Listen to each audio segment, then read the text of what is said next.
1960년 미국 브루클린에서 태어난 한 소년. 그는 예술을 중요하게 생각했던 패션 디자이너 어머니 덕분에 어렸을 때부터 여러 미술관 관람을 했고요. 그림에도 남다른 재능을 보였습니다.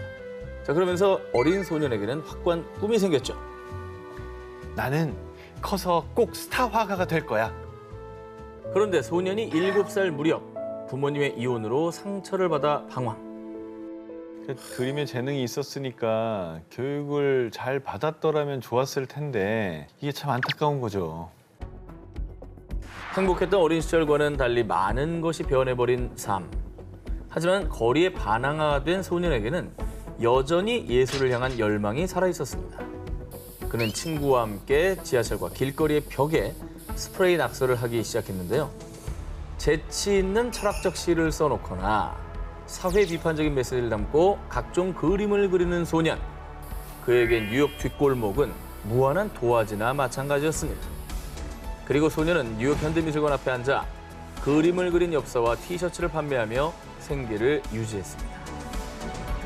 언뜻 보면은 낙서 같긴 하지만 저렇게 보니까 사실 화풍도 보이고 또 그만의 세계도 느껴지고 굉장히 스타일이 유니크하네요, 진짜.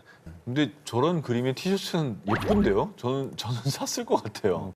근데 어쨌든 사실 또 보수적인 사람 입장에서는 저렇게 벽에다가 막 색칠하고 게다가 역시. 메시지로 도발적이고 막 이러니까 또 나쁘게 보는 사람도 있지 않았을까.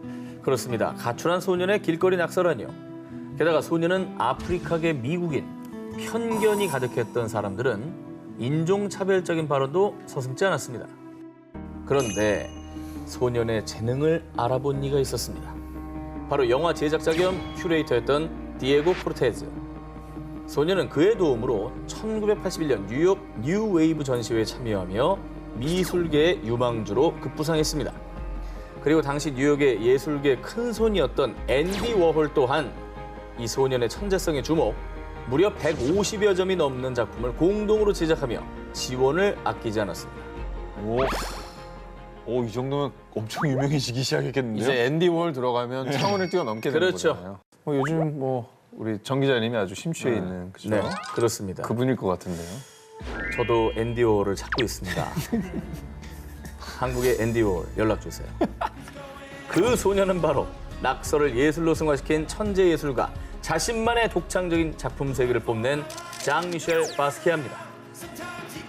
진짜.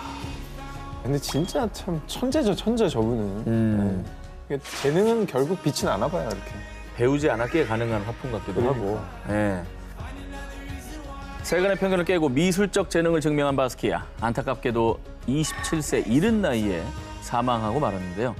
비록 그는 세상에 없지만 그의 작품은 무려 1,000억 원을 호가하는 거액에 거래되며 많은 이들의 사랑을 받고 있습니다. 거리의 이단아에서 세계적인 아티스트가 되다. 세상의 편견에 굴복하지 않은 강인한 의지가 있었기에 바스키아는 자신의 예술 세계를 성공적으로 펼쳐낼 수 있었던 게 아닐까요? 이번 주인공은 사진으로 먼저 만나보시겠습니다. 사진 속 주인공은 다운증 후군을 앓고 있는 20대 여성 매들린 스튜어트. 근데 이분의 직업을 들으시면 여러분의 편견이 깨질 겁니다. 그녀의 직업은 바로 패션 모델. 와우. 일회성 스페셜 모델이 아니고요.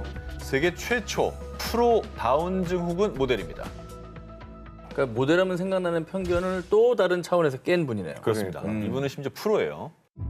매들린은 선천적인 다운증 후군뿐만 아니라 심장병 때문에 태어난 지 8주 만에 수술을 받아서 생사의 고비를 넘었는데요. 당시 의사들은 그녀의 어머니에게 많아야 7세의 지능으로 생활하게 될 거고 이 아이는 아마 스스로 아무것도 하지 못할 겁니다. 라며 비관했고요. 심지어 주변에선 매들린을 입양 보낼 것을 권유하기도 했습니다.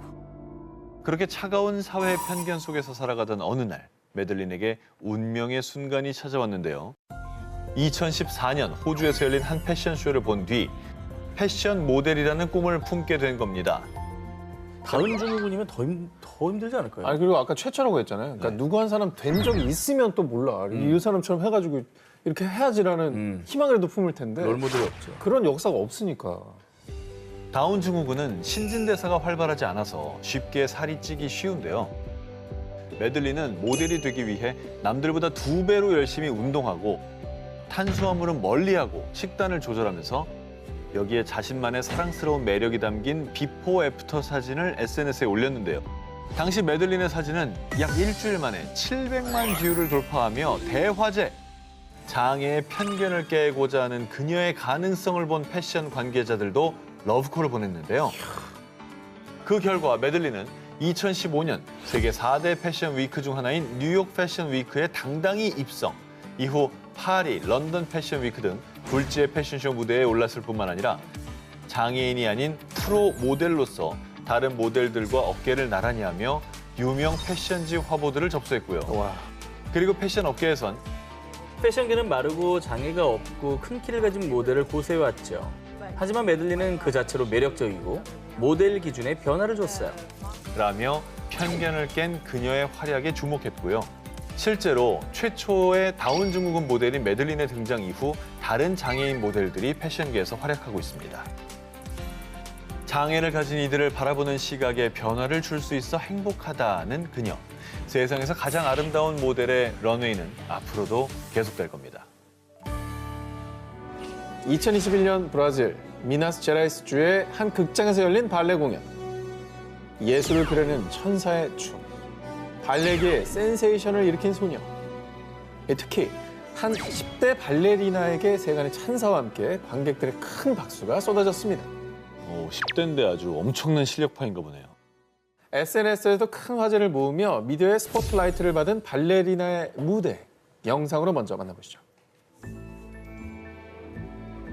어머나. 어? 어? 와, 팔이 없구나. 근데 균형을 잡을 수가 있나? 두 팔이 없으면 아무래도 훨씬 불리하지 않아요? 네. 비록 두 팔은 없지만 무대에서 그 누구보다 환한 미소로 아름답게 춤을 추는 발레리나.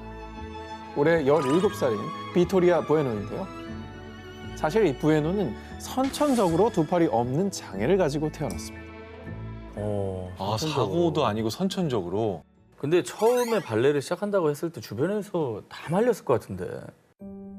네, 부에노가 발레리나의 꿈을 꾸게 된 건 5살 때 물리치료사의 권유로 치료차 발레를 시작한 직후였는데요.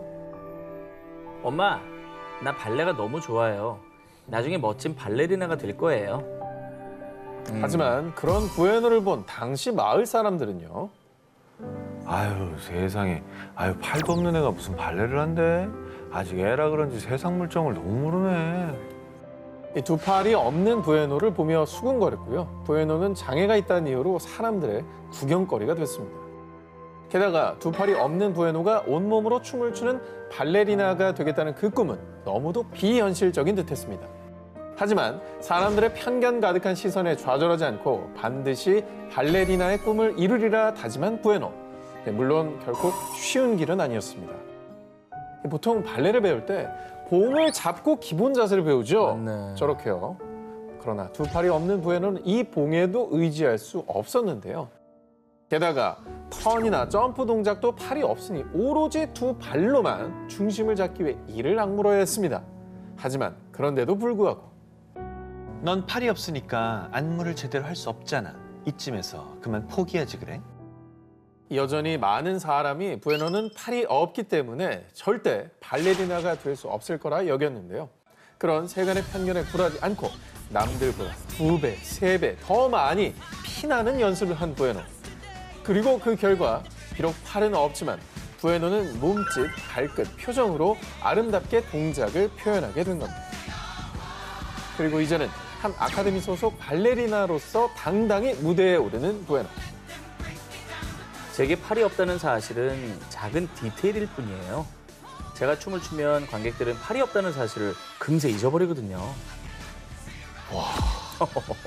엄청난 자신감이네. 대단하다 진짜. 여러분의 꿈은 무엇인가요? 혹시 그 꿈을 이루는데 무언가 망설여진다면 부에노가 한 이야기를 전해드리고 싶습니다. 우린 장애를 넘어설 수 있어요. 우린 우리의 꿈을 쫓아야 합니다. 이번엔 조금 특별한 학교로 가보겠습니다.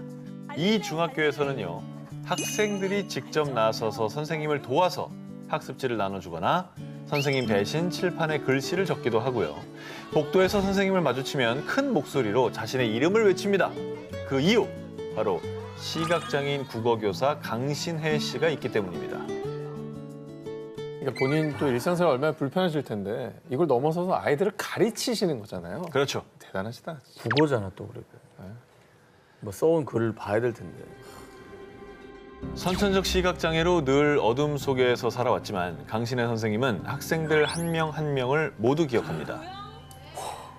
저는 아이들의 목소리를 들으면 누가 누군지 다 알 수 있어요. 눈 대신 몸과 마음으로 학생들과 교감하고 싶어요. 목소리만 들어도 아신다는 거잖아요. 와. 더 예민하게 들으시겠죠. 오히려 그러니까. 목소리를 훨씬 예민하게 들으시는 거죠. 아니 근데 임용고시 뭐 이런 것도 봐야 되잖아요. 교사 되려면.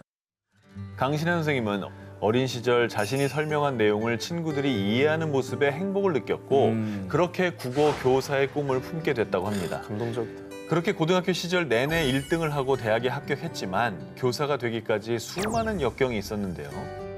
우선 임용고시 공부를 하려 했지만 시중에 점자로 된 임용고시 교재가 부족했던 겁니다. 있긴 있어. 겨우 어렵게 구한 점자 교재로 임용고시 공부를 시작. 책 한 권당 5번에서 많게는 10번까지 반복하며 공부하는 법을 택할 수밖에 없었는데요. 첫 임용고시는 아쉽게도 3차인 수업 시연과 면접에서 낙방. 이때 한계를 느끼고 방황하기도 했지만 절대 좌절하지 않았고요. 부모님 앞에서 끊임없이 수업을 시연해보며 자연스러운 몸짓을 익히고 또 익혔답니다. 그렇게 2012년 임용고시 2번째 시도 만에 마침내 평생 꿈에 그리던 국어 교사의 꿈을 이루게 된 겁니다. 야, 그러니까 불평과 불만으로 그냥 안 해 이게 아니잖아. 이걸 뚫어내겠어 이런 의지를 가지신 거잖아. 포기하지 않고. 정말 대단하시다. 이처럼 우리나라에는 강신혜 선생님처럼 앞을 볼 수는 없지만 학생들의 미래를 밝혀주기 위해 온 마음을 다해 가르침을 주는 선생님들이 계신데요. 그 누구보다 선명한 그들의 꿈과 열정에 박수와 응원을 보냅니다. 저는 자폐 스펙트럼 장애를 가지고 있어 여러분이 보시기에 말이 어눌하고 행동이 어색할 수 있습니다. 하지만 법을 사랑하고 피고인을 존중하는 마음만은 여느 변호사와 다르지 않습니다. 변호인으로서 피고인을 도와 사건의 진실을 밝힐 수 있도록 최선을 다하겠습니다. 얼마 전 종영한 드라마 속 자폐 스펙트럼 장애를 가진 천재 변호사 우영우가 숱한 또 화제를 모았었죠.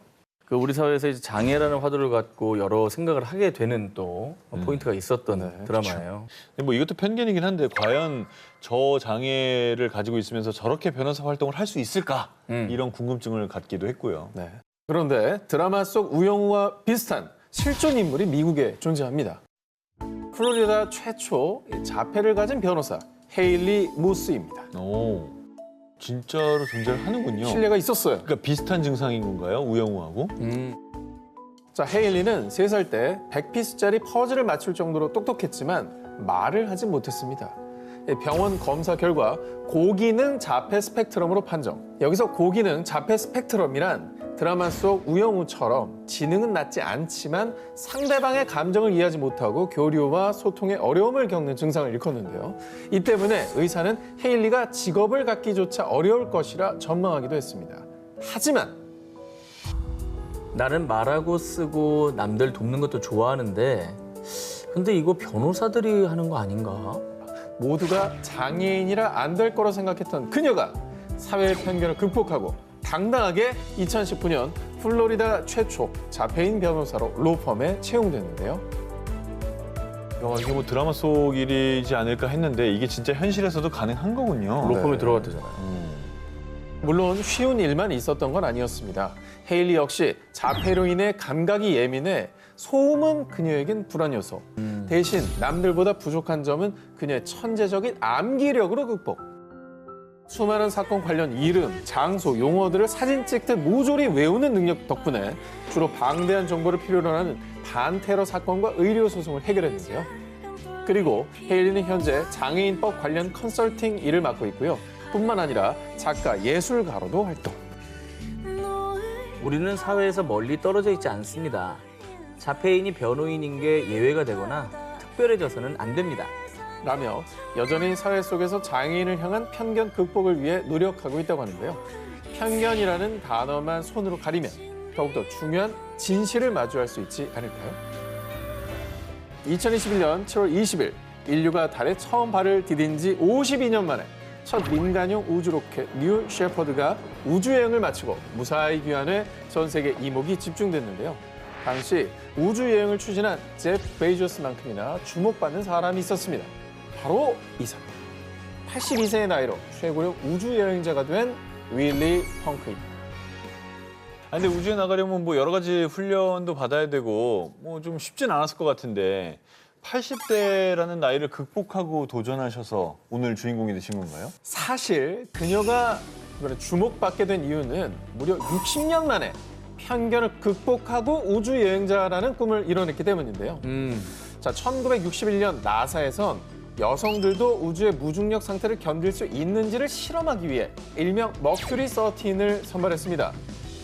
실험에 참여한 25명은 의자에 묶여 귀에 얼음물 주의, 소리와 빛이 차단된 감각 차단 탱크 안에서 오래 버티기, 방사능에 노출된 물 마시기 등 남자들도 해내기 힘든 혹독한 훈련을 받아야 했는데요. 미군 비행 교관이었던 월리는 우주에 가고 싶다는 꿈 하나로 감각 차단 탱크에서 무려 10시간 넘게 버티며 혹독한 훈련을 통과, 최종 13인 안에 들었지만요. 아, 여자가 우주에 나가서 뭐해? 남자 비행사로 충분하잖아.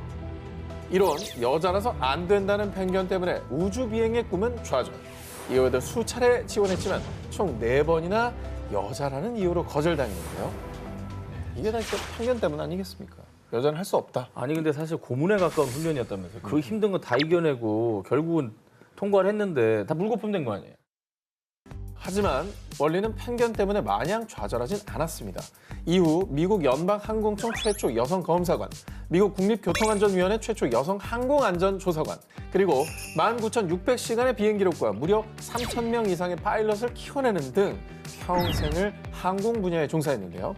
그러나 세월이 흘러 그 꿈이 희미해질 무렵인 2021년 제프 베이조스의 초청을 받아 마침내 그토록 바라던 우주여행을 할 수 있게 된 겁니다. 아이고.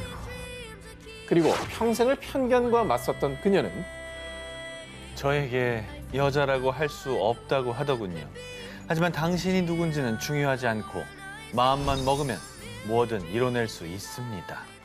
라는 말을 남겼고요. 한 항공업계 종사자는 원리는 여성들이 한번 거부당한 기회에 끊임없이 도전하고 성평등을 위해 노력하는 건 절대 늦을 때가 없다는 걸 증명했다며 편견을 깬 그녀에게 박수를 보냈습니다. 지난 도쿄올림픽 중 들린 희소식, 한국 여자 배구 4강 진출, 올림픽 역대 최고 성적, 바로 대한민국 국가대표 여자 배구팀의 선전이었습니다. 한일전 역전했잖아. 8강에 그렇습니다. 5세트까지 가서. 그 다음 승부도 진짜 대단했어요. 사실 진다 그랬거든요. 세계 랭킹 4위 터키 꺾었죠. 주장 김연경 선수를 비롯해 양효진, 박정아 선수 등 대표팀 선수들의 피땀 어린 노력으로 멋진 성과를 냈었죠. 그리고 이 선수들 곁에는 2019년 대표팀 감독으로 부임한 이탈리아 출신의 라바리니 감독이 있었습니다. 그런데 말입니다. 국가대표 여자 배구팀의 4강 신화를 이끄는 라바리니 감독이 사실은요, 일평생 배구를 한 적이 없습니다. 과거 프로 배구 선수도 아니었고요. 심지어 아마추어나 유소년 레벨에서도 전혀 배구 선수로 뛴 이력이 없습니다. 근데 보통 감독은 좀 유명 선수 출신이나 아니면 유명 선수는 아니더라도 그래도 선수를 좀 해본 분들이 많이 하기 마련인데 근데 이분은 아예 안 했던 분이라고 하더라고요. 경험이 없다. 이게 바로 편견인 겁니다, 여러분. 아하. 운동 자체를 좋아하기보다 감독으로서 팀을 이끌고 선수들을 관리하고 큰 꿈을 향해 나가는 일을 좋아했습니다.